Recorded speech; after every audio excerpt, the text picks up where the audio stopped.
खैर मकदम है आप सभी का ITV उर्दू के इस prime time debate show big bulletin में आपके साथ मैं हूं समीर अब्बास। ट्रिपल तलाक का जिन्न एक बार फिर बोतल से बाहर आ चुका है। देश की सबसे बड़ी अदालत एक साथ 3 बार तलाक यानी तलाक़े बिद्दत को खारिज कर चुकी है, बैन कर चुकी है, अनकॉन्स्टिट्यूशनल बता चुकी है और इसे देश भर में बैन किया जा चुका है। लेकिन 53 साल की अलीगढ़ की रहने वाली एक महिला ने अपने प्रोफेसर पति पर उन्हें ट्रिपल तलाक देने का आरोप लगाया। उनका दावा है कि पहले व्हाट्सएप और मैसेज पर और तीसरी बार आमने सामने उनके शौहर ने उन्हें 3 बार तलाक कहकर सारे रिश्ते नाते तोड़ लिए। प्रोफेसर शौहर दावा कर रहे हैं कि वो 2 बार तलाक दे चुके हैं और तीसरा तलाक अभी हुआ ही नहीं। शौहर और बीवी दोनों एक दूसरे पर मारपीट करने का आरोप लगा रहे हैं। बीवी का कहना है कि पति के अलग जाने के बाद वो पैसों के लिए मोहताज हो गई हैं। वो पीएम मोदी और सीएम योगी से मदद मांग रही हैं। इस कहानी के सामने आने के बाद कई अहम सवाल उठ खड़े हुए हैं। पहला यह कि क्या व्हाट्सएप और टेक्स्ट मैसेज पर दिया गया तलाक इस्लाम के हिसाब से जायज है? क्या इससे बचने के लिए मुस्लिम फैमिली लॉ को कोडिफाई करने की जरूरत है? और जब सुप्रीम कोर्ट ने ट्रिपल तलाक को बैन कर दिया तो सरकार इसे रोकने के लिए कोई कानून बनाने से बच क्यों रही है? इन्हीं सवालों पर आज हम करेंगे बात अपने तमाम खास मेहमानों से। लेकिन पहले यह रिपोर्ट।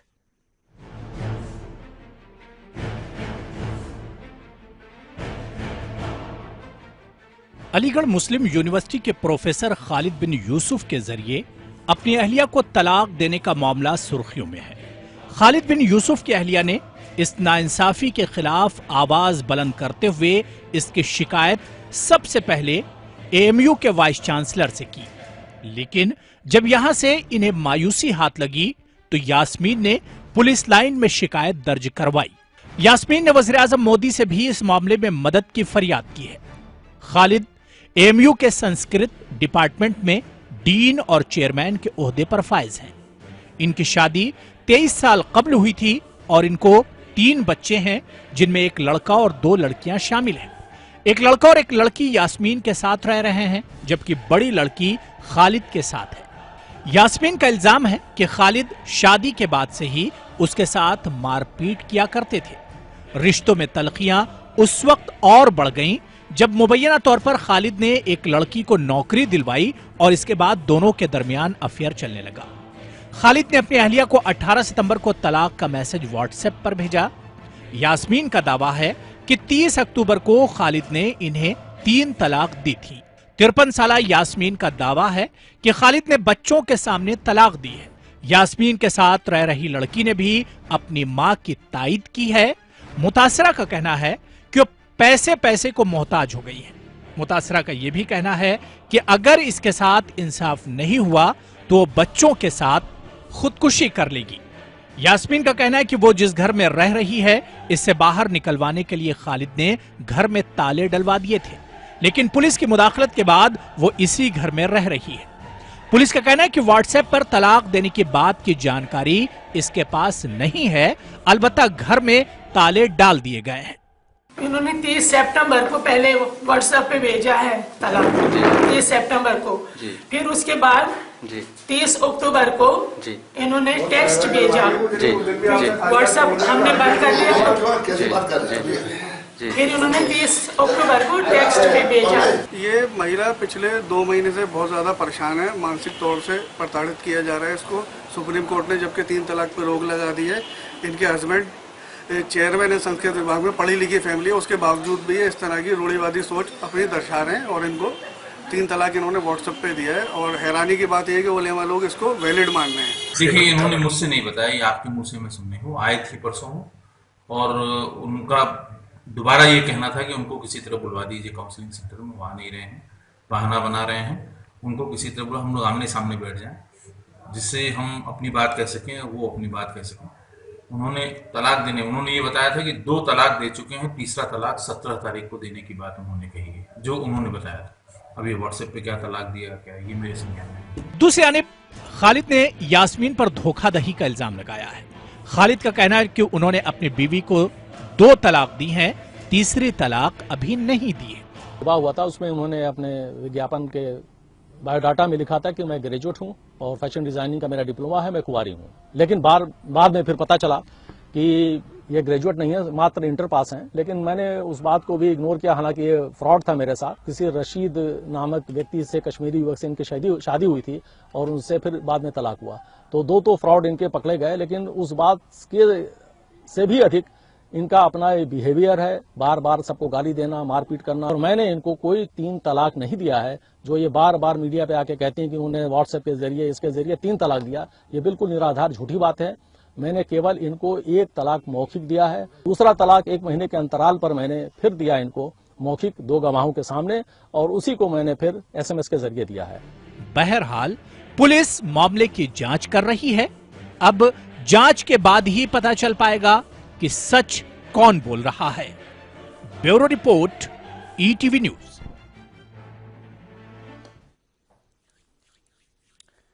तो इसी पर हम आज बातचीत करेंगे। तमाम खास मेहमानों का एक पैनल हमारे साथ जुड़ चुका है। हमारे साथ नाइश हसन मौजूद हैं, जानी मानी सोशल एक्टिविस्ट हैं, मुस्लिम महिलाओं के अधिकारों की बात वक्त वक्त पर उठाती आई हैं। वो हमारे साथ लखनऊ से मौजूद हैं। राकेश त्रिपाठी साहब हमारे साथ मौजूद हैं, भारतीय जनता पार्टी के स्पोक्स पर्सन हैं। सलमान निजामी साहब कांग्रेस पार्टी के स्पोक्स पर्सन मेरे साथ स्टूडियो में मौजूद हैं। यासिर जिलानी जो संघ से जुड़े हुए हैं और राष्ट्रीय मुस्लिम मंच के स्पोक्स पर्सन हैं, वो हमारे साथ इस बहस का हिस्सा हैं।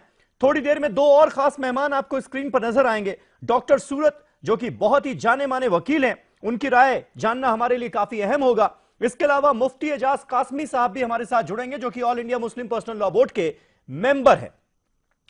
सबसे पहले राकेश त्रिपाठी, शुरुआत में आपसे करना चाहूंगा, क्योंकि ये अलीगढ़ का मामला है, यूपी का मामला है। आपसे मैं ये जानना चाहूंगा कि जब यह मामला अदालत की चौखट पर पहुंचा, उसके पहले और उसके बाद में बीजेपी का एक कड़ा रुख और बीजेपी का एक क्लियर स्टैंड इस मामले में नजर आया, जिसकी बड़ी तारीफ भी हुई कि आप खुलकर मुस्लिम महिलाओं के साथ खड़े नजर आए। आपने कहा कि नहीं, एक सिटिंग में ट्रिपल तलाक सरासर गलत है और इसे खत्म होना चाहिए। लेकिन सुप्रीम कोर्ट का फैसला आने के बाद, सुप्रीम कोर्ट ने जब इसे बैन कर दिया, अनकॉन्स्टिट्यूशनल बता दिया, उसके बाद से जो आपकी पार्टी और सरकार का रवैया है वो ढुलमुल नजर आ रहा है। ऐसा क्यों? सुप्रीम कोर्ट जिस चीज को अनकॉन्स्टिट्यूशनल कह चुका है, उसे खत्म करने के लिए आपने कोई कानून क्यों नहीं बनाया अब तक? देखिए समीर जी, हमने कानून बनाने के लिए एक प्रक्रिया होती है। कानून संसद में बनता है। संसद की जब बैठकें होंगी, संसद का जब सत्र होगा, तो अलग अलग दलों के सदस्यों के साथ विचार विमर्श करके एक कानून जरूर लाया जाएगा। हमने पहले ही इस बात को कहा है कि एक साथ जिस प्रकार से 3 तलाक कह करके नारकीय जीवन में ढकेल देने का प्रयास होता था, ये प्रयास पूरी तरह से रोके जाने चाहिए।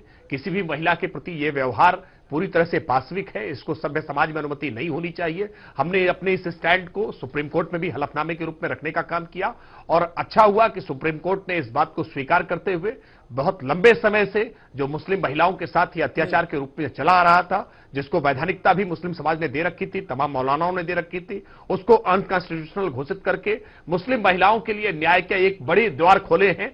भारतीय जनता पार्टी का स्पष्ट मत जो पहले था वो आज भी है।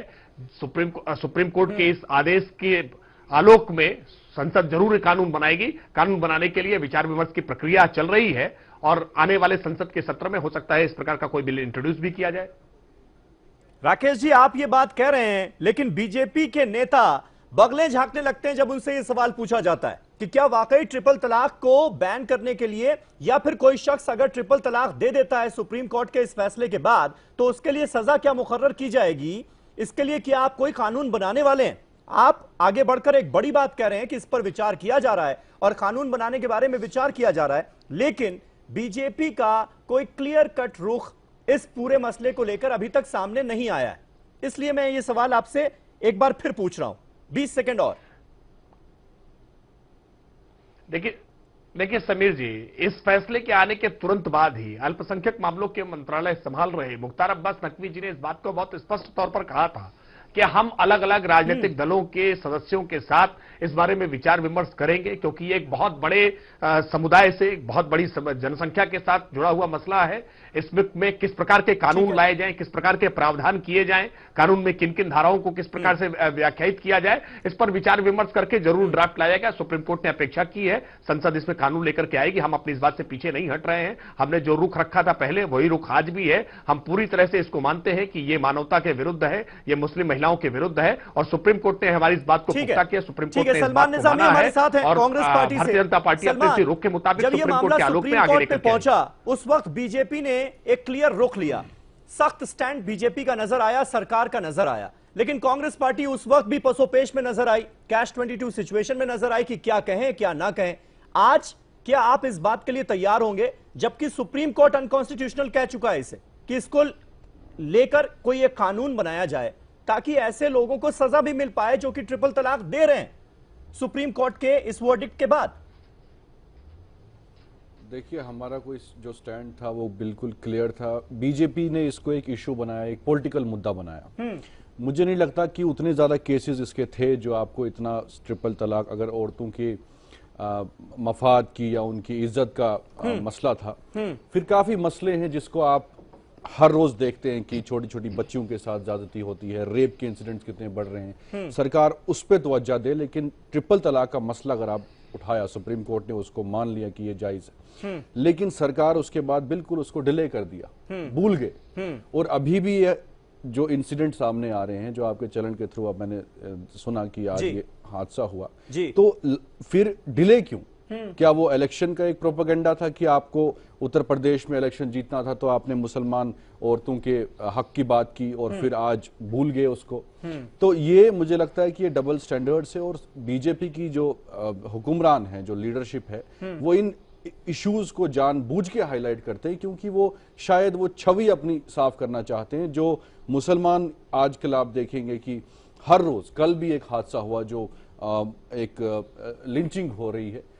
ऐसे ऐसे मामलों से ध्यान भटकाने के लिए, मुसलमानों को अपीज करने के लिए इन चीजों को हाईलाइट करते हैं, ताकि लोग उन पे सवाल ना करें और जो मेन मुद्दे हैं उस पे सवाल ना उठे। नहीं, लेकिन इस मामले में पार्टी किसी मुद्दे को हाईलाइट कर रही है, ऐसा कैसे कहा जा सकता है? अलीगढ़ में यह केस सामने आया है। अलीगढ़ यूनिवर्सिटी के प्रोफेसर हैं जिनके घर का यह पूरा का पूरा मामला है, और उनकी वाइफ ने यह आरोप लगाया कि ट्रिपल तलाक मुझे दे दिया गया।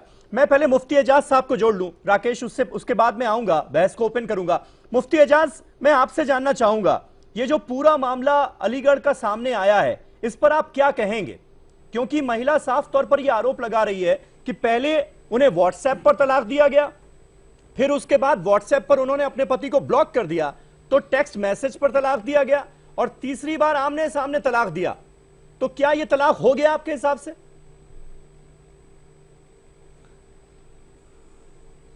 देखिए समीर भाई, बहुत अफसोस की बात है कि जो कोई मौजू और मुद्दा है ही नहीं, उसको जो है एक मुद्दा बना दिया गया, जबरदस्ती का बना दिया गया।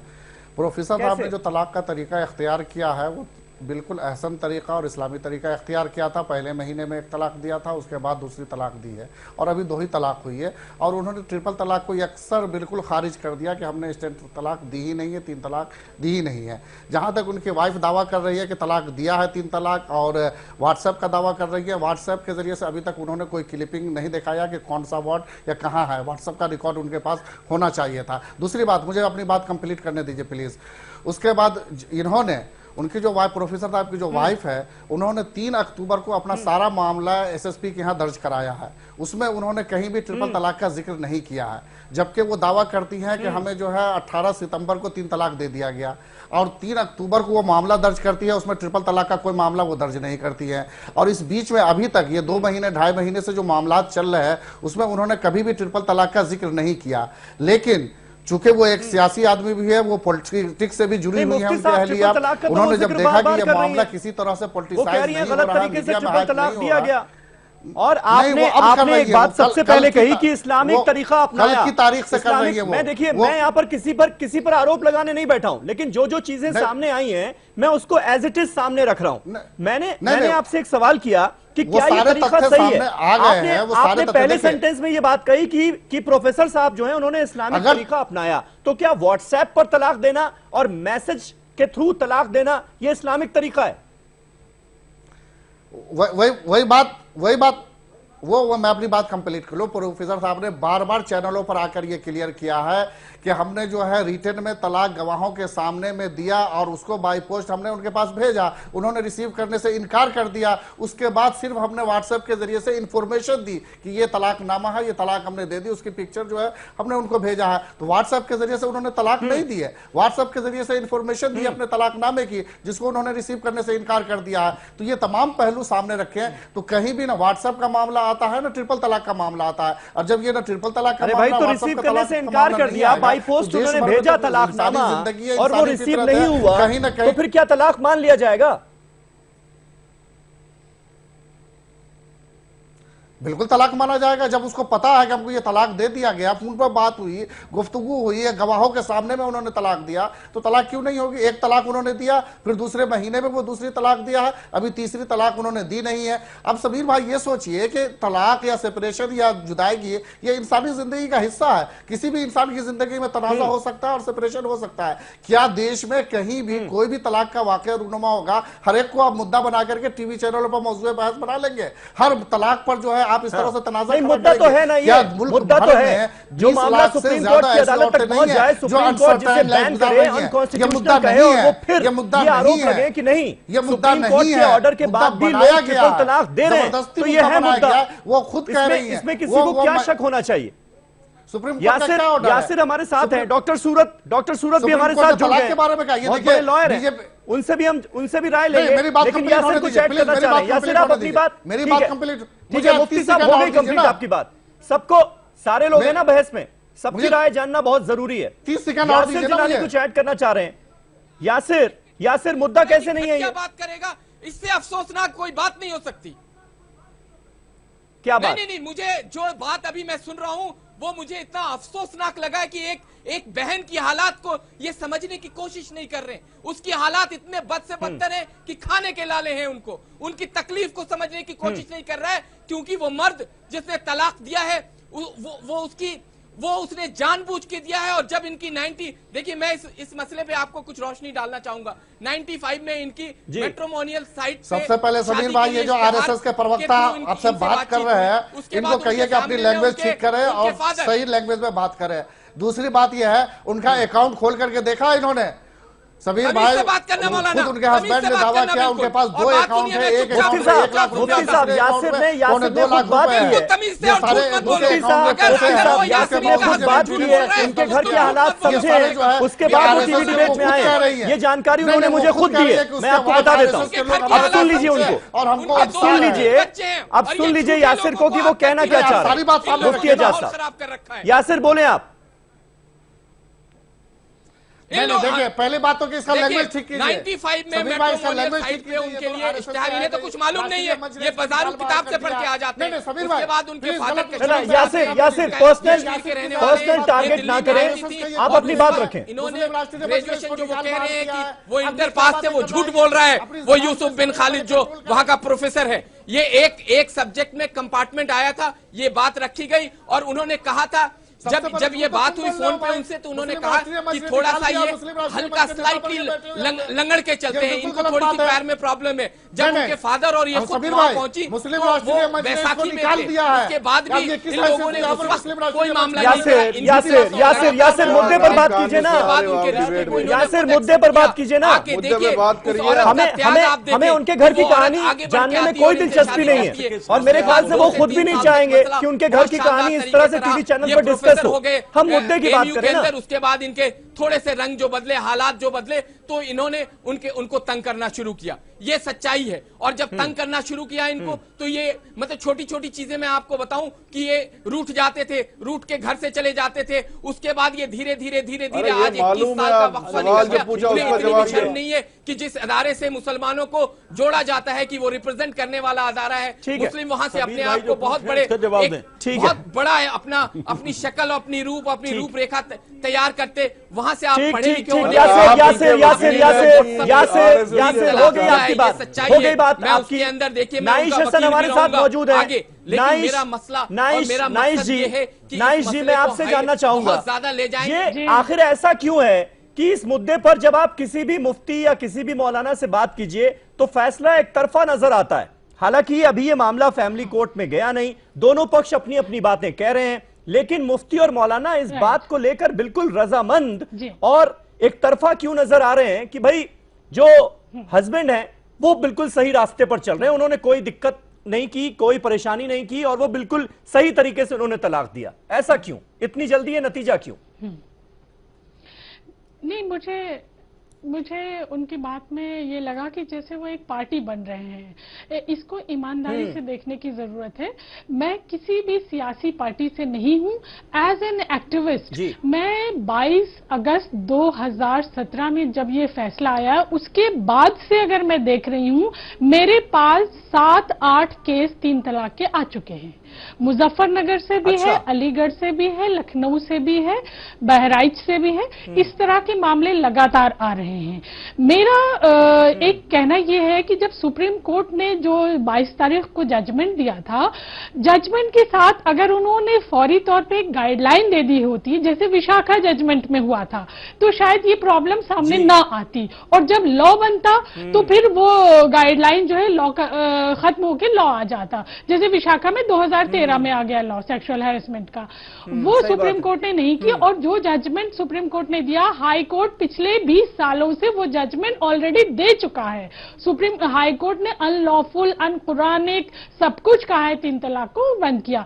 जहां तक देखिए समीर साहब इस केस का ताल्लुक है, अगर हम किसी पढ़े लिखे कम्युनिटी नहीं शख्स से कम हम ये उम्मीद जरूर करते हैं कि उनकी शादी को 23 बरस हो गया था, अगर वो उन दो हस्बैंड वाइफ में नहीं बन रही थी, उसको वो अच्छी तरह से शादी को खत्म कर सकते थे। शादी खत्म करना कोई क्राइम नहीं है, लेकिन वो कहते हैं कि मैंने 1 तलाक दिया। अगर वो इस्लामिक तरीका, कुरानिक तरीका अपनाते हैं तो रिकंसिलिएशन में शौहर के परिवार और बीवी के परिवार दोनों लोग होते हैं। ये नहीं कि आपने किसी भी चार को खड़ा कर दिया और औरत को एक चिट्ठी भेज दी, ये कुरान का तरीका नहीं है।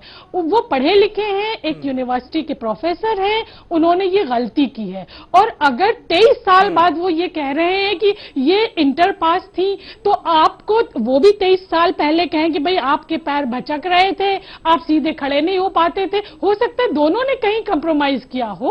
अगर उनके पैर में प्रॉब्लम थी, उनके डिग्री में प्रॉब्लम थी, या उनकी सेकेंड मैरिज थी, ये हुआ होगा। तो आप 23 साल बाद अपने बच्चों को यूज कर रहे हैं, अपनी बेटी को यूज कर रहे हैं एक ढाल की तरह, और उसको जगह जगह टीवी चैनल पे लेके जा रहे हैं। वो बच्ची बोल रही है, वो अभी क्या समझेगी? बाप उसको पैसे दे रहा है, उसके खर्चे पूरे कर रहा, बच्ची बोल रही है। जब वो 30+ होगी तब उसको एहसास होगा कि उसके शूशू पॉटी उसकी मां ने ही धोया है, उसको इतना बड़ा उसकी मां ने ही बनाया है। तो हक की बात यह है कि मां को साथ सेटलमेंट कीजिए, और अगर नहीं रिश्ता बनता तो आप उसे खत्म कीजिए। लेकिन इस तरह से आप चैनल घूम के एक तरह से कुरान की भी रुसवाई कर रहे हैं, और आप कोई पढ़े लिखे जैसा किरदार नहीं निभा रहे हैं। मुफ्ती साहब ये कह रहे हैं, मुफ्ती एजाज ये कह रहे हैं कि जो तरीका अख्तियार किया है प्रोफेसर साहब ने वो बिल्कुल सही है, इस्लामिक है, उसमें कोई दिक्कत ही नहीं है। नहीं, बिल्कुल नहीं ठीक है। उनसे पूछिए कि उसमें ये है कि शौहर के परिवार और बीवी के परिवार दोनों के लिए है रिकंसिलिएशन उन्होंने नहीं किया है। एक बार भेज दिया, दूसरे बार भेज दिया, भाई उसके बीच में रिकंसिलिएशन है ना, आर्बिट्रेशन है। तो आर्बिट्रेशन का पार्ट मुफ्ती साहब मैं मुफ्ती एजाज में आऊंगा आपके पास। डॉक्टर सूरत हमारे साथ जुड़ गए। सूरज साहब, ये कंफ्यूजन क्या इसलिए है क्योंकि अभी तक इस देश में ट्रिपल तलाक को बैन तो कर दिया गया, अनकॉन्स्टिट्यूशनल तो बता दिया गया, लेकिन अगर कोई ट्रिपल तलाक दे देता है आज की तारीख में, जैसा कि नाइश बता रही कि 5-6 केस उनके नजर में हैं जो कि आ गए सुप्रीम कोर्ट के डिसीजन के बाद, तो कोर्ट कहलाएगा। क्योंकि देखिए सुप्रीम कोर्ट ने क्या डिसीजन दिया है। नहीं, लेकिन ट्रिपल तलाक देने की सजा क्या है इस देश में, ये तो पता हो। देखिए ऐसा है, सबसे पहले तो वो इलीगल माना जाएगा, इसका मतलब मैरिज जो है कंटिन्यू मानी जाएगी। ठीक है, इसका मतलब मेंटेनेंस या जो भी देना है वो हस्बैंड को देना पड़ेगा। इसका मतलब कानूनी तौर पे वाइफ अभी कंटिन्यू रहेगी, चाहे वो बेशक हस्बैंड ने उसको तलाक तलाक तलाक कह दिया हो। नंबर 1। नंबर 2, सुप्रीम कोर्ट के डिसीजन को समझने की जरूरत है। सुप्रीम कोर्ट ने क्या कहा है, 5 में से 3 जजेस ने कहा है कि क्योंकि ट्रिपल तलाक कुरान के अनुसार नहीं है, it is not the integral part of the religion. Quran इसको नहीं एक्सेप्ट करती, क्यों नहीं करती? सुप्रीम कोर्ट का कहना है कि कुरान के अनुसार जो औरत का दर्जा है वो काफी ऊंचा है जी, और ट्रिपल तलाक उसको नीचे गिराता है। ये फैसला केरला हाई कोर्ट में जस्टिस कृष्णन ने बहुत पहले दिया था कि कुरान जिस समय इस्लाम शुरू हुआ उस समय सबसे बढ़िया स्टेटस विमेन की कुरान ने दी थी, तो उसमें ये नहीं हो सकता कि उनकी अवदुर्गति की बात वो करें और ट्रिपल तलाक से उनका नहीं, वो तो बात ठीक है, लेकिन जब सुप्रीम कोर्ट ने एक फैसला दे दिया तो अब आगे क्या होना चाहिए? अभी ये कंफ्यूजन सोसाइटी में बना हुआ है। 3 जज ने जब ये कह दिया जी ये इलीगल है, इसका मतलब नहीं, इलीगल काम गवर्नमेंट का ऑफ अगर इंडिया आप को करेंगे लॉ तो उसकी बनाना कानूनी तौर चाहिए। पर कोई वैल्यू नहीं है, number 1। Number 2, contempt of court हो सकता है कि 6 महीने का स्टे का प्रोविजन तो चीफ जस्टिस केहर ने भी रखा था। इसका मतलब इस बात पे सब सहमत हैं कि चाहे पार्लियामेंट वो लॉ बनाए, 5 में से 3 जज जो कहते हैं वो लॉ होता है, और वो ये कि एक तो ये अनकॉन्स्टिट्यूशनल है, रिलीजन का हिस्सा नहीं है, कुरान ने नहीं कहा है, और अगर कोई उसके बावजूद भी करता है तो कानून से रूप से वो वैधानिक रूप से डाइवोर्स नहीं माना जाएगा और मैरिज को वैलिड माना जाएगा। तीसरे ठीक है, तो अब बड़े-बड़े सवाल दो निकलते हैं इसमें। जेल में जाने का कॉन्टेम्प्ट ऑफ कोर्ट में उसको जेल में भेजा यानी अब सुप्रीम कोर्ट के इस डिसीजन के बाद अगर कोई शख्स अपनी वाइफ को ट्रिपल तलाक दे देता है तो कंटेम्प्ट ऑफ कोर्ट का मामला बनता है, 6 महीने की सजा हो सकती है। दूसरा सवाल यह बनता है कि भाई सरकार आगे क्यों नहीं बढ़ रही है? वो सरकार जिसने एक मजबूत स्टैंड लिया था ट्रिपल तलाक के खिलाफ, वो आगे क्यों नहीं बढ़ रही? वो कानून क्यों नहीं बना रही? और तीसरा अहम सवाल कि क्या जो मुस्लिम फैमिली लॉज हैं उनको कोडिफाई करने का वक्त आ गया है क्या? छोटे से ब्रेक के बाद इन्हीं सवालों के साथ हाजिर होते हैं। एक छोटा सा ब्रेक, फौरन होते हैं हाजिर, थोड़ा सा इंतजार।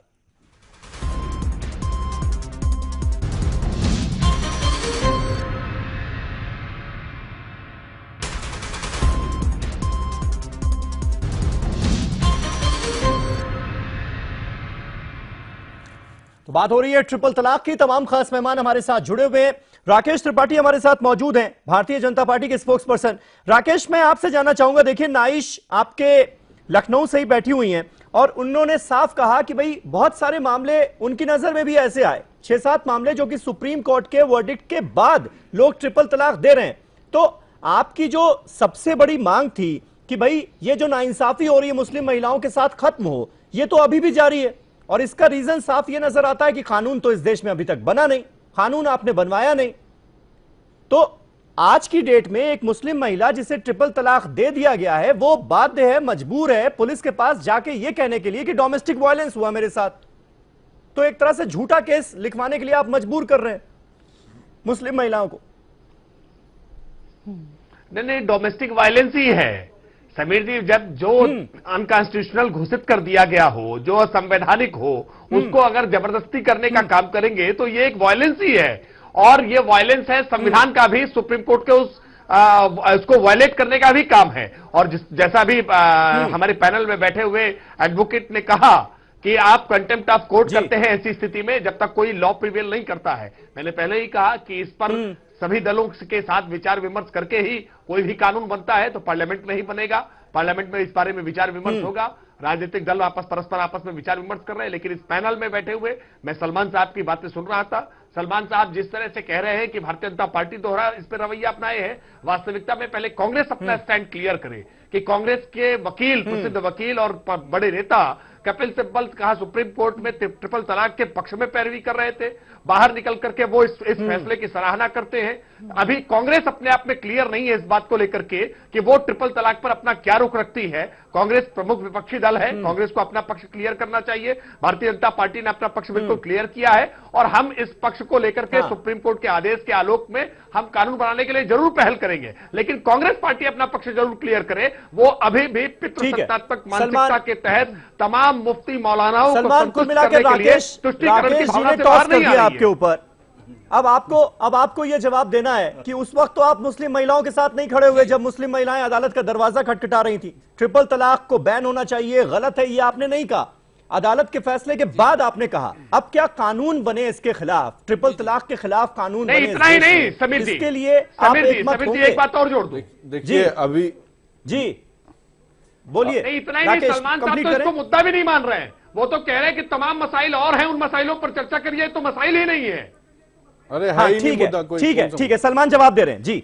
देखिए मैं अगर बात ये हिंदू और मुसलमानों की बात नहीं है, सिर्फ मुसलमान औरतों के साथ गलत नहीं हो रहा है। हाँ। मैं मुसलमान हूं, मैं देखता हूं अपने इर्द गिर्द, अगर आप देखें एक रीसेंट डेटा आया जिसमें मेंशन किया कि हिंदुस्तान एक ऐसा एशिया का पहला मुल्क है जिसमें बच्चे जो हैं 13 साल की कम उम्र की बच्चियां जो हैं उनकी शादियां हुई हैं, उसमें से 80% जो है वो हिंदू हैं। अगर आप ट्रिपल तलाक के डेटा को देखें कि कितने केसेस रिपोर्ट होते हैं, आपने देख लिया कि 3 महीने में एक केस सामने आया या 3 केस सामने, तो इसको एक मुद्दा बना लिया। कांग्रेस ने कभी इसको अपोज नहीं किया।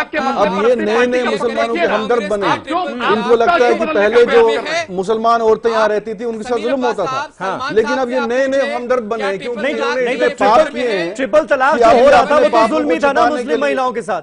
ट्रिपल तलाक तो एक तरह का जुल्म ही था। और क्या था? हमने कभी नहीं बोला कि देखिए ये शरिया का मसला है, हमने मुदाखलत की बात की। अगर इस्लामिक लॉ है, शरिया का लॉ सलमान को, अब सरकार उसमें मुदाखलत नहीं करेगी। सुप्रीम कोर्ट है, यहाँ से आ रहा हूं मैं, वेट करें। ये लोग कौन है उसमें फैसला करने के लिए? हम धार्मिक जो परंपरा है उसमें नेताओं का क्या रोल है? सुप्रीम कोर्ट ने फैसला किया, हमने अप्रिशिएट किया।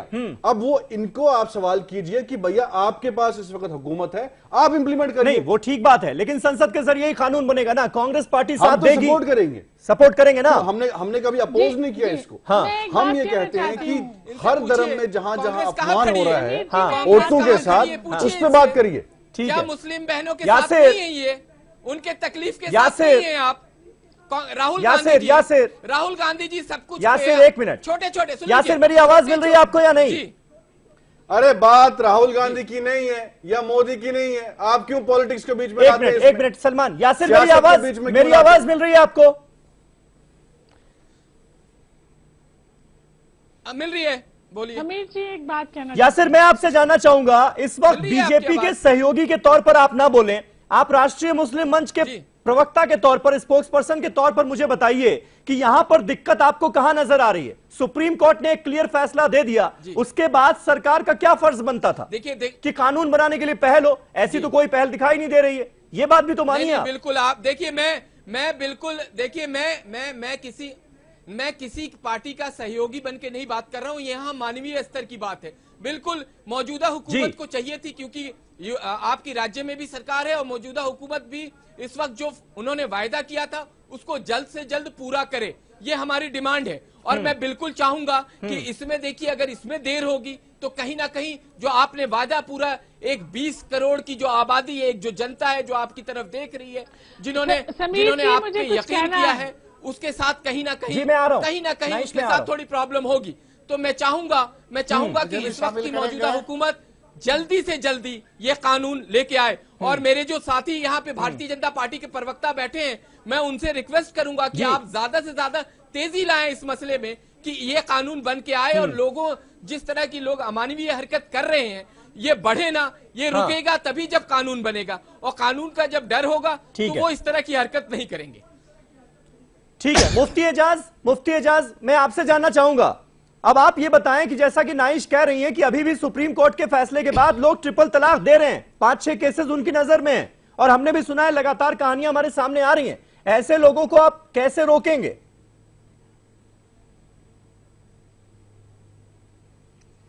भाई इसमें नया कुछ सुप्रीम कोर्ट में हुआ ही क्या है?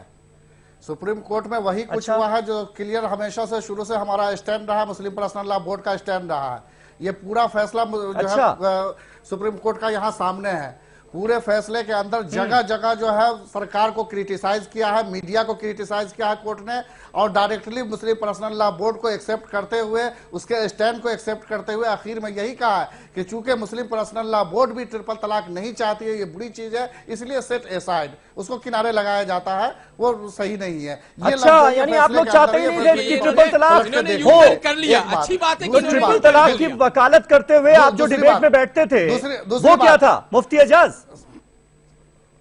सुप्रीम कोर्ट के सामने भी मुस्लिम लोग, अब आप कह रहे हैं अपना पक्ष रखते थे, हमारे पक्ष के मुताबिक ये फैसला आया। अरे सुप्रीम कोर्ट में जब ये केस पहुंच चुका था, उस वक्त आप लोग बैठकर ट्रिपल तलाक को जायज ठहराते थे, कहते थे ये इस्लामिक है, शरीयत के हिसाब से है, बिल्कुल जायज है, और एक सिटिंग में अगर किसी ने ट्रिपल तलाक दे दिया तो वो माना जाएगा। ये गलत है, लेकिन माना जाएगा। ये जिन्होंने दलीलें थी आपकी। एफिडेविट में ये लाइन जोड़ा था कि अरे औरतें समीर भाई, मंदबुद्धि होती हैं। मैं समीर भाई जी समीर बोलिए भाई, मुफ्ती साहब। एक तो ये आरएसएस जो थिंकर है उसके बारे में अभी एक ट्वीट आया है। एक समीर भाई, आरएसएस जो थिंकर बैठे हुए हैं उनके बारे में एक ट्वीट आया है कि इनका मुस्लिम राष्ट्रीय मंच से कोई ताल्लुक नहीं है, उनको निकाल दिया गया है। अब वो खुद क्लियर करेंगे कि क्या है नहीं है। दूसरी बात समीर भाई, वो आप ये क्लियर कीजिए, ये बताइए कि सारे चैनल ये इतना बड़ा झूठा है, ये बिका हुआ मौलवी इतना बड़ा झूठा है, इसका कोई मतलब इतना बड़ा झूठा है, ये बिका हुआ मौलवी हर समाज में ये जो बाबाओं के पैरों में जाके गिरता है झूठा हुआ मौलवी, कब तक आप ये बोल सकते हैं अगर वो आरएसएस में अरे ये अरे तुम लोगों ने अपनी ज़मीर बेच रखा है। नहीं क्लियर, हम उससे जानना चाहते हैं, क्लियर खुद कर ले। नहीं यासिर ने खारिज कर दिया। मुफ्ती साहब अब ये अपने छोड़ दीजिए, ट्वीट आया है या मैसेज किसी ने आपको व्हाट्सएप कर दिया। यहाँ व्हाट्सएप पर जो तलाक हो रहा है उसकी बात कर रहे हैं। यासिर के बारे में कौन क्या मैसेज कर रहा है ये मुद्दा थोड़ी है। ये क्या बात है? वही हम उससे क्लियर करना चाह रहे हैं ना, उससे क्लियर करना चाह रहे हैं। दूसरी बात मैं एक चीज कहना चाह रहा हूं कि वो है राष्ट्रीय मुस्लिम मंच शुरू से ये क्लियर स्टैंड रहा है कि हम इस पर बैठा हुआ है 2,000 रुपए में बिकता है क्या है। अरे यासिर देखिए पर्सनल अटैक ना गाली पकड़ने के लिए वो बैठा रहे, आप दोनों से गुजारिश है। आरएसएस में तो गालियां नहीं मारेगा तो आप आरएसएस की तो ये सोच होती है जो कि बीजेपी का शुरू से ये स्टैंड रहा है कि हम कोई नया कानून लाने नहीं जा रहे हैं। दूसरे हाँ जाहिर है कि आरएसएस के लोग मुसलमानों को गाली नहीं देंगे तो और क्या करेंगे, उससे कोई हम अच्छी उम्मीद थोड़ी लगा सकते हैं। देखिए बीजेपी का क्लियर स्टैंड शुरू से रहा है कि हम कोई नया कानून लाने नहीं जा रहे हैं। फिर ये बीजेपी के तर्जुमान साहब कैसे कह रहे हैं कि हम कानून बनाने की कोशिश कर रहे हैं। आप डायरेक्टली कह दीजिए कि हम यकसा सिविल कोड लाने जा रहे हैं, कॉमन सिविल कोड लाने के लिए इस तरह की हम बहसें करवाते हैं। वरना तलाक कौन समाज में नहीं, किस समाज में नहीं है, लेकिन उस पर आप बहस नहीं करेंगे। और पूरे हिंदुस्तान में जहां कहीं भी तलाक का एक इंसिडेंट होगा अरे जो मैंने सवाल आपसे पूछा मुफ्ती एजाज, आप उसका जवाब नहीं देंगे, और आप उसका जवाब नहीं देंगे, आप उसका जवाब नहीं देंगे, बाकी सारा ज्ञान देंगे। तो ये कह रहे हैं कि तलाक मीडिया को भी ज्ञान देंगे, सरकार को भी ज्ञान देंगे, कोर्ट को भी ज्ञान देंगे, सबको ज्ञान देंगे, लेकिन मेरे सवाल का जवाब नहीं देंगे। किसका जवाब? मुफ्ती एजाज मैंने आपसे एक क्लियर सवाल पूछा कि अभी भी कोर्ट के इस फैसले के बाद जो लोग ट्रिपल तलाक दे रहे हैं उनको आप कैसे रोकेंगे? All India Muslim personal law board कैसे रोकेगा? हम कहते आ रहे हैं, क्या सोचा है आपने? वो पहले से कहते आ रहे हैं यासिर भाई कि कोर्ट के फैसले से कोई असर नहीं पड़ेगा। हम पहले से कहते आ रहे हैं कि कोर्ट का लाख फैसला आ जाए उससे समाज पर कोई असर नहीं पड़ेगा। तलाक जैसे पहले होती थी उससे ज्यादा तलाकें अब हो रही है, उससे कोर्ट के फैसले से कहीं कुछ रुकावट नहीं होने जा रही है। और कोर्ट ने ना कोई नया फैसला किया है और ना कोई फैसला सुनाया है। कोर्ट में सिर्फ उसको गलत ठीक है मुफ्ती साहब ठीक है, ठीक बात है। डॉक्टर सूरत लेकिन ये सूरत बदलेगी कैसे? ये तो हाल वही हो गया फिर कि अभी भी लोग ट्रिपल तलाक दे रहे हैं। देखिए और मैंने तो सुना नहीं या मेरी जानकारी में तो ये बात आई नहीं कि किसी पर अभी तक कंटेम्प्ट ऑफ कोर्ट का मामला बना हो। कबीर भाई देखिए सुप्रीम कोर्ट के फैसले को समझने की जरूरत है। अब सुनिए मुफ्ती साहब जी, सुप्रीम कोर्ट के फैसले को समझने की जरूरत है जी। मैं जरा एक बार सुनिए में फिर से एक्सप्लेन कर देता हूँ कि फैसला क्या था जी। 5 जजेस में से 2 जजेस ने ये कहा, चीफ जस्टिस के और नाजिर साहब ने, कि भाई क्योंकि ये किसी के रिलीजन से संबंधित है, गवर्नमेंट इसमें इंटरफेयर हम इंटरफेयर नहीं करेंगे, गवर्नमेंट कानून बना दे। 2 जजेस ने कहा, जस्टिस नारिमन और जस्टिस यू ललित ने, कि देखिए इंटीग्रल पार्ट है अगर रिलीजन का तो हम इंटरफेयर नहीं करेंगे, लेकिन कई चीजें ऐसे होती है जो रिलीजन का इंटीग्रल पार्ट नहीं है, अंतरंग हिस्सा नहीं है, उसमें हम इंटरफेयर कर सकते हैं। लेकिन फाइनल फैसला तो यही था ना कि ट्रिपल तलाक अनकॉन्स्टिट्यूशनल।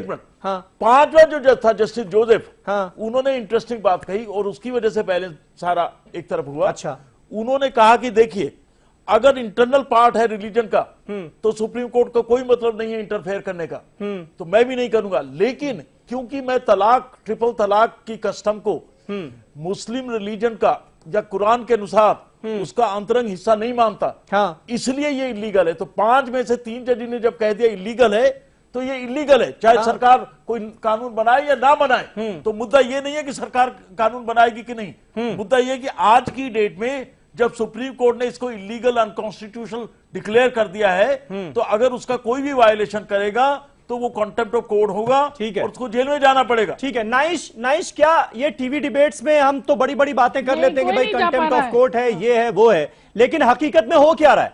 हकीकत में जब ट्रिपल तलाक आज की तारीख में लोग दे रहे हैं और वो महिला पुलिस थाने पहुंचती है तो पुलिस वाला कहता है कि भाई ये अभी तो कानून कोई बना नहीं है, तो आप डोमेस्टिक वायलेंस का केस लगा दीजिए, मारपीट का मामला दर्ज करवा दीजिए पति के खिलाफ, तभी आपका कुछ होगा। ये हकीकत नहीं है क्या? ये बिल्कुल हकीकत है। मैं अभी आपके चैनल पे आने से पहले एक औरत के हवाले से यही बात कर रही थी कि उसके हस्बैंड ने अभी आधा पौन घंटा पहले उसको घर से बाहर धक्के मार के निकाल दिया है और वो उसको घर में घुसने ही नहीं दे रहा है, कह रहा है मैं तुम्हें तलाक दे चुका हूँ।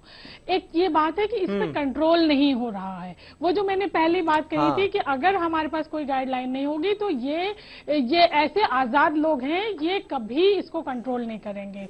दूसरी बात ये है कि मुस्लिम कानून जो है, जिसको 1937 शरीयत एप्लीकेशन एक्ट कहते हैं, मैं मुफ्ती साहब से पूछूंगी कि क्या शरिया वो कानून किसे वो मानते हैं? 37 एक्ट को मानते हैं या जो उन्होंने किताब लिख रखी है मजमुआ कवानीन इस्लामी उसको मानते हैं?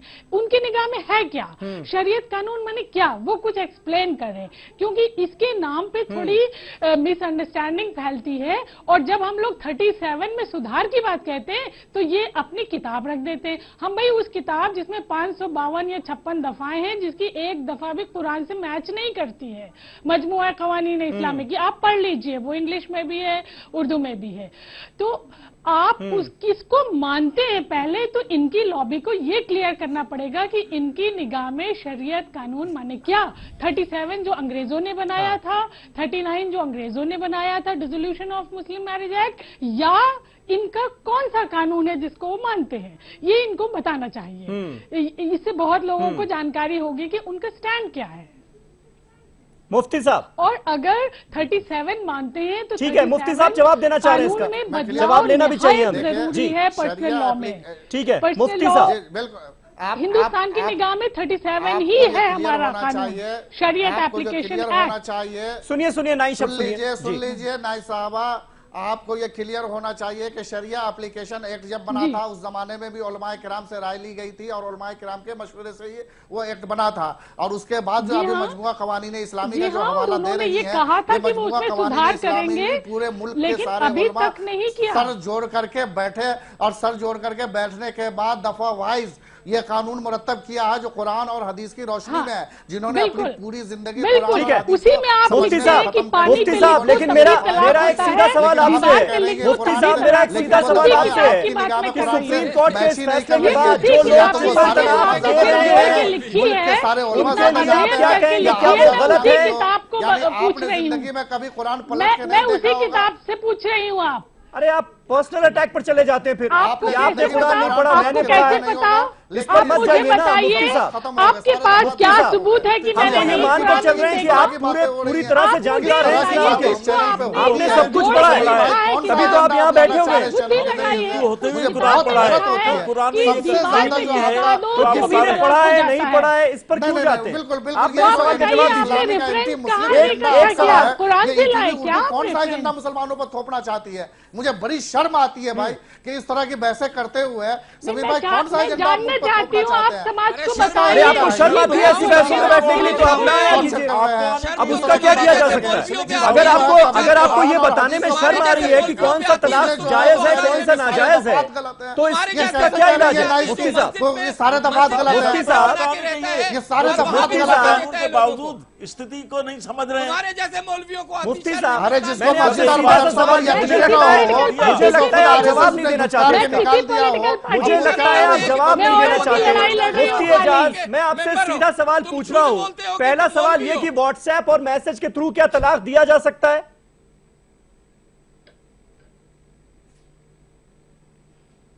नहीं दिया जा सकता। बोलिए मुफ्ती साहब। मैंने तो पहले ही जवाब दिया है। क्या जी, मैं पहले ने जवाब दिया कि जिस मामले में आप बहस कर रहे हैं वहां पर उन्होंने मैसेज के थ्रू तलाक नहीं दिया है। मैसेज के थ्रू उन्होंने तलाक की। अरे मैं जो आपसे सवाल पूछ रहा हूँ वो बोलिए ना आप। मैं आपसे पूछ रहा हूँ, मैं उनकी बात नहीं कर रहा इस वक्त। मैं सिर्फ एक अलीगढ़ के एक फैमिली का झगड़ा यहाँ पर डिस्कस करने के लिए नहीं बैठा हूँ, माफ कीजिएगा। मुफ्ती साहब, मैं आपसे जो सवाल पूछ रहा हूँ उसका जवाब दीजिए। क्या ट्रिपल तलाक या कोई भी तलाक किसी को मैसेज या व्हाट्सएप पर भेजा जा सकता है? कवानीन इस्लामी वो माना जाएगा क्या? और उसमें लिखा है ये बात कि अगर लिख के चिपका दिया दीवार पे कम्युनिकेशन के जो भी ऑथेंटिक तरीके दुनिया में राइज है वो सारे तरीके इसके लिए भी इस्तेमाल किए जा सकते हैं। जो भी कम्युनिकेशन मतलब व्हाट्सएप पर अगर किसी ने तलाक दिया तो माना जाएगा, आप ये कह रहे हैं। मोबाइल से दूसरा मैसेज कर देगा तो उससे कैसे तलाक हो जाएगी? इन्होंने इतनी राहत दी है अगर दूसरा मैसेज कर दे फिर भी तलाक हो जाएगी क्या?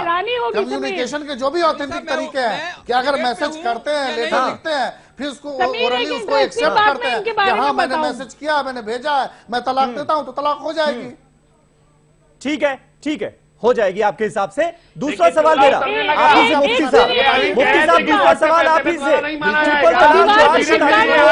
उसको कैसे रोकेंगे आप? उसको कैसे रोकेंगे आप? क्योंकि अभी सरकार ने कोई कानून नहीं बनाया संसद के जरिए। आप आंखें खोलो, सुप्रीम कोर्ट के निर्णय आने के बाद भी आप अपने अंदर परिवर्तन करने को तैयार नहीं हो।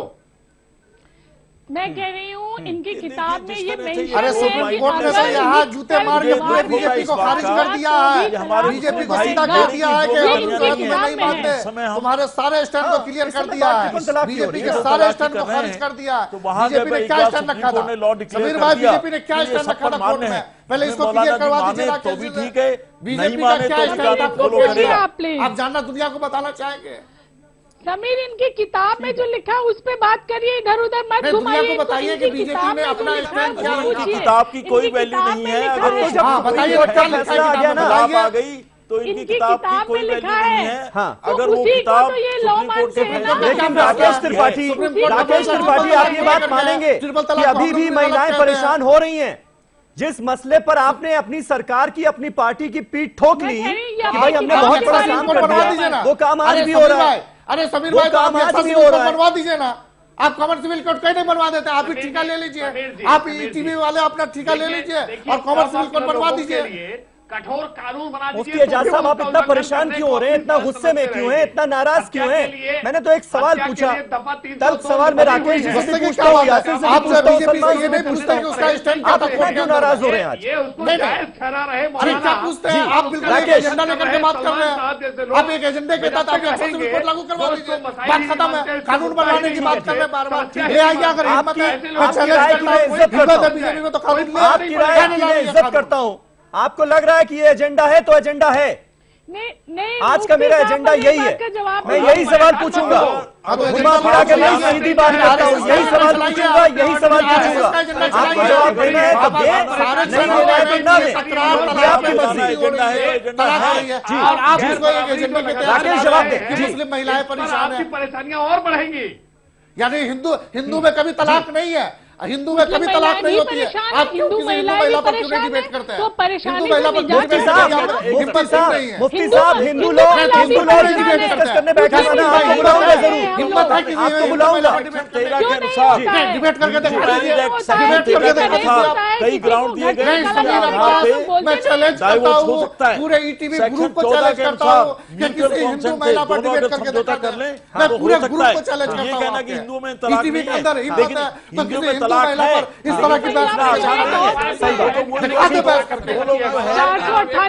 उनका नाम था, नहीं कर सकते, बहस नहीं कर सकते। एक मिनट, चूंकि माइंड सेटअप है, एक एजेंडे के तहत काम कर रहे हैं। मुफ्ती साहब थोड़ा सा पानी पी लीजिए, थोड़ा सा पानी पी लीजिए, लगातार मत बोलिए, लगातार मत बोलिए। राकेश जी से सवाल था, एक मिनट, सबकी आवाज थोड़ी देर के लिए डाउन कर दें, सबकी आवाज थोड़ी देर के लिए डाउन कर दें। राकेश जी से मेरा सवाल था कि आपने जिस बात पर अपनी पीठ ठोक ली वो तो हुआ ही नहीं, ऐसा लग रहा है। अभी भी मुस्लिम महिलाएं वही झेल रही हैं जो पहले झेलती थी। राकेश,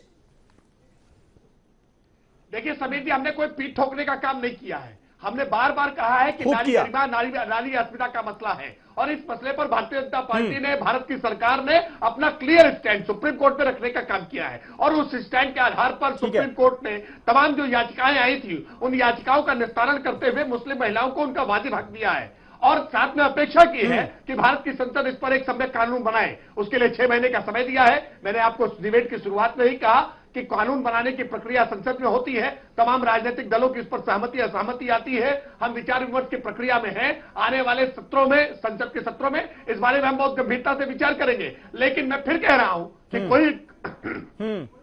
कोई भी कानून बन जाए, अगर इस प्रकार के मौलाना होंगे तो वो कानूनों को नहीं मानेंगे। अभी सुप्रीम कोर्ट के निर्णय के बाद भी ये कह रहे हैं कि फेसबुक पे, व्हाट्सएप पे, ट्विटर पे, कैसे कोई भी मीडियम हो उसके द्वारा दे दिया गया तलाक ठीक होगा। यानी सुप्रीम कोर्ट के निर्णय के बाद भी मानने को तैयार नहीं है। ये वही लोग हैं जो 302 दफा होने के बावजूद हत्या को जायज ठहराते हैं, जो ऑनर किलिंग को जायज ठहराते हैं। ये वही 19वीं मानसिकता के लोग हैं। इस मानसिकता को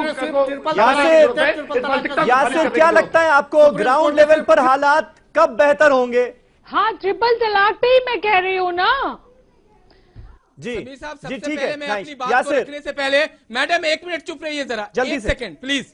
मेरा एक सबसे बड़ा विरोध है जो अभी आप लोग इतना बड़ा बहस कर रहे हैं, उसमें जो सबसे बड़ा झूठ अभी बोला है मौलवी ने, जो ट्वीट के बारे में बात करा है, उस पर क्लियर कराइए, नहीं तो कल इसके खिलाफ मैं FIR करूंगा। मेरे अभी संगठन से बात हुई है, ये अभी समझ नहीं रहे मुझे, मैं कल इसके खिलाफ FIR दर्ज करूंगा। ये पहले क्लियर करिए, इतना बड़ा झूठ है, झूठ क्यों बोल रहे हैं?